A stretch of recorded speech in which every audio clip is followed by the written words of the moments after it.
I think a lot of people are not seeing it the way it is. Now, in this video, I will explain what you have been hearing, that Nnamdi Kanu apologized to Justice Binta, Nyako and the federal government lawyers. I will explain what transpired. And you must have heard that Justice James Omotosho, who is the presiding judge, apologized for Nnamdi Kanu, or apologized on behalf of Nnamdi Kanu. Hello, welcome to this channel. There is this video I came across and I would like us to watch it together. But before we do that, please, if you have not subscribed to this channel, please go ahead and do that. Click on the subscribe button and turn on your notification bell to keep being part of this. Then as you watch, do not forget to react and also drop your comments in the comment section. People are not seeing it the way it is. Now, in this video, I will explain what you have been hearing, that Nnamdi Kanu apologized to Justice Binta, Nyako and the federal government lawyers. I will explain what transpired. And you must have heard that Justice James Omotosho, who is the presiding judge, apologized for Nnamdi Kanu, or apologized on behalf of Nnamdi Kanu. What warrants that for a judge to apologize on behalf of Nnamdi Kanu? And another thing I want to let you know is that despite I don't have faith in Nigerian judiciary, Justice James Omotosho shows a signal that he is going to be fair. Though without the pronunciation of a judge, you can't even know what he has in mind. But with his gesture today, I am going to let you understand in this video why I said that Justice James Omotosho has showed readiness, that he is ready to free Nnamdi Kanu. Now, let us start with what really transpired. As you can see on the screen, shortly after the appearances cancelled to Nnamdi Kanu, Chief Agabi pleaded to address the court. He started by apologizing on behalf of his client, stating that they are now at a place where they must apologize to Justice Binta, Nyako, the prosecution team and his lawyers. He added that Kanu was angry and had been for a very long time. He said the attack on Justice Binta Nyako was unjustified. He apologized to his team, whom he attacked verbally. Yeah, that was Agabi, the new senior advocate of Nigeria, Nnamdi Kanu, picked to join his legal team. Now, what Agabi said today is that I want to apologize to Binta Nyako on behalf of Nnamdi Kanu, my client, and also to the federal government lawyers. Now, this is where it gets interesting. Immediately, Agabi finished speaking, the presiding judge, who is Justice James Omotosho, now enter into the matter. Justice Omotosho says the length of the trial may have taken a toll on Nnamdi Kanu. He said when he was arraigned in 2015, he was 47. That is, Justice James Omotosho is now talking, that when Nnamdi Kanu was arraigned in Nigerian court, that he himself was 47 years old. Listen, now, he is 57 and still does not know where he is headed. This, according to him, may have led him to make certain comments which were not right. Justice Omotosho also tendered an apology to the prosecutor on behalf of Nnamdi Kanu. Now, this is a very good gesture. A lot of people might not understand what led here, okay? Now, it's important you get it right. A presiding judge apologized on behalf of Nnamdi Kanu, and he quoted that when federal government arraigned Nnamdi Kanu in 2015, that he was 47 years old. And now, he is now 57 years old. That is, they have arraigned this man for over 10 years. No judgment passed. The judgment that they have passed from appeal court, Supreme Court, was in this man's favor. Yet, this man has not been released. Do you understand the logic there? So, let us say, for example, now, if Justice Omotosho said, okay, since federal government is charging Nnamdi Kanu for terrorism charges now, okay, Nnamdi Kanu is supposed to go to 4 years imprisonment, but Nnamdi Kanu have overstayed his time. And another thing is that even though people know that Nnamdi Kanu don't really have case to answer according to a Supreme Court judgment and all those judgments, so Justice James Omotosho, with that statement, it's like someone who felt sorry for Nnamdi Kanu today and also ready to exonerate him. Can you imagine that someone was arraigned and a judge, a presiding judge is saying this, so someone was arraigned in 2015 and this is 2025. He was 47 years old. Maybe that time he's not even a chief justice, or the level is not up to this height he is today. And look at him today now, presiding over a case that he saw 10 years ago. So, if Binta and Nyako don't have conscience before, I think this judge have a conscience. Because Binta and Nyako, when they arraigned Nnamdi Kanu 10 years ago, Binta and Nyako should know her age. And today, she should check her age. Nnamdi Kanu is a human being. It is because the man is so courageous, the man has a very big heart that you can't intimidate him, you can't quench his spirit. That is why he is still standing where he is today. The purpose of the prolongment of the judgment is just to make sure this man forget about anything he's agitating for. Break his spirit. It's a strategy.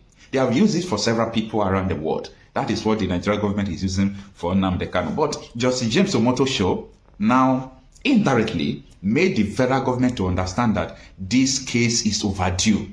It's overdue. A judge told you that he was 47 years when Kanu was arraigned. Up to today, no judgment passed either against him or for him. The judgment that have been passed in appeal court and the Supreme Court is for his favor. So what is the essence of all these shenanigans? Now, I'm not saying that Justice James Omoto Show is a saint, that Justice James Omoto Show is a good man, or Justice James Omoto Show is a bad man. That is not what I'm saying. I'm just trying to analyze what happened in the court today. And let me tell you what you don't understand about this. This a presiding judge statement further exposed the federal government's team, people who are prosecuting Nnamdi Kanu, because it made them to understand that, come on, you have been prosecuting this man for 10 years. Maybe that is why he was angry with you. That is what James Omoto Show was indirectly, telling them. And that was the reason why he said, on behalf of Kanu, I am sorry. I was 47 years old when Nnamdi Kanu was arraigned, when you people arraigned this man. Now I am 57 after 10 years. I think it's enough for someone to be very angry. No, you put yourself in that position. Don't you see that? It shows that that man is not biased today, but who knows tomorrow? I don't know. Nobody knows tomorrow. Now, there is a necessity to Nnamdi Kanu's freedom. It's a necessity. It's not a necessity because we just want Nnamdi Kanu to be free. You see, the incident killing in Igbo land is enough for Kanu to be released. And in my previous video I said that there will be IDP camp in Enugu State from now till June if Nnamdi Kanu is not released, because the rate of the ammunitions, the number of terrorists, the Fulani terrorists in the bush in Enugu State, they are enough to lay siege in the whole Enugu and kill everybody. Yeah, they are enough, and they are there.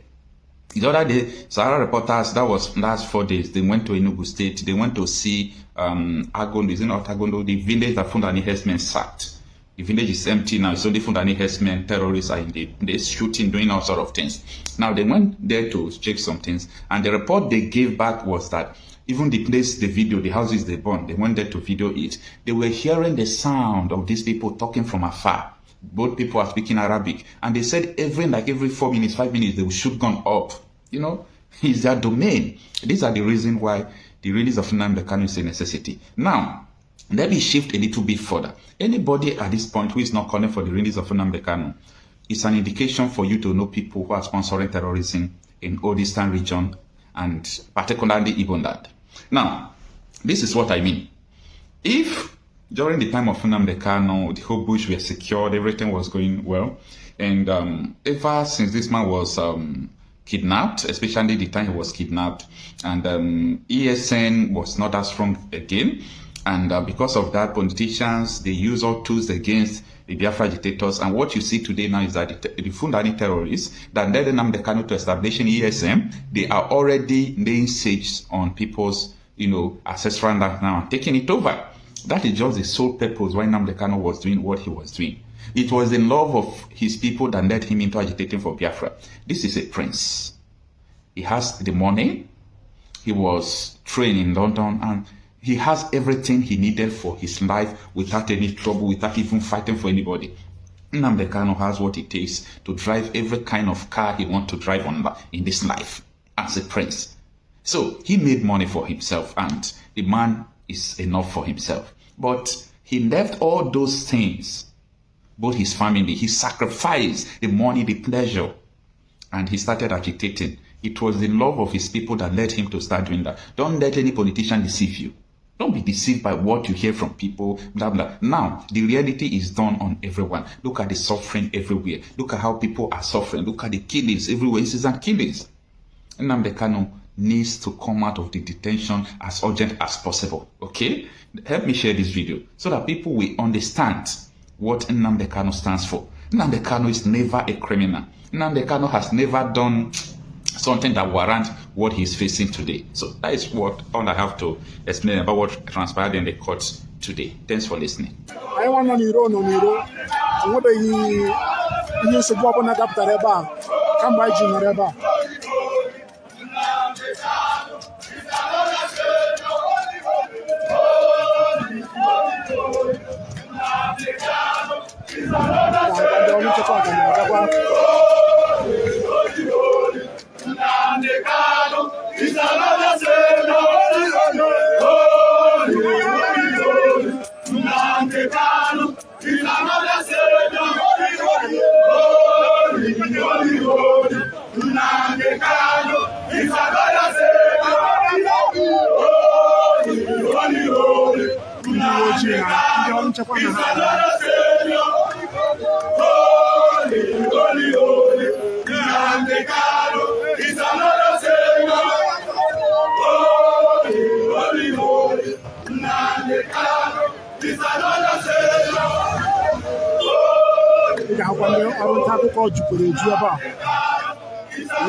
Aga m agbalị ka m gbadatụgodi ka m mara ma aga m ahụ ndị nke na-akwado Naịjirịa, mara ma ga-ekwe m ka m gbada ebe ahụ ha nọ, bụ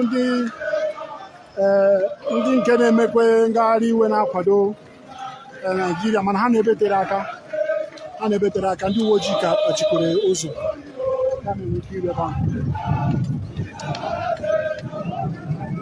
Maka na ndị uwe ojii dịka nsikwa na-ekwe ka ha gbagote ebe a, ndị uwe ojii na-ekwe ka ha gbagote n'akụkụ ebe a, ka ndị uwe ojii anaghị ekwe ka ndị nke agbagaruo n'akụkụ ebe ahụ ha nọ iji zere ọgbaghara ọbụla.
Thank you for watching this video.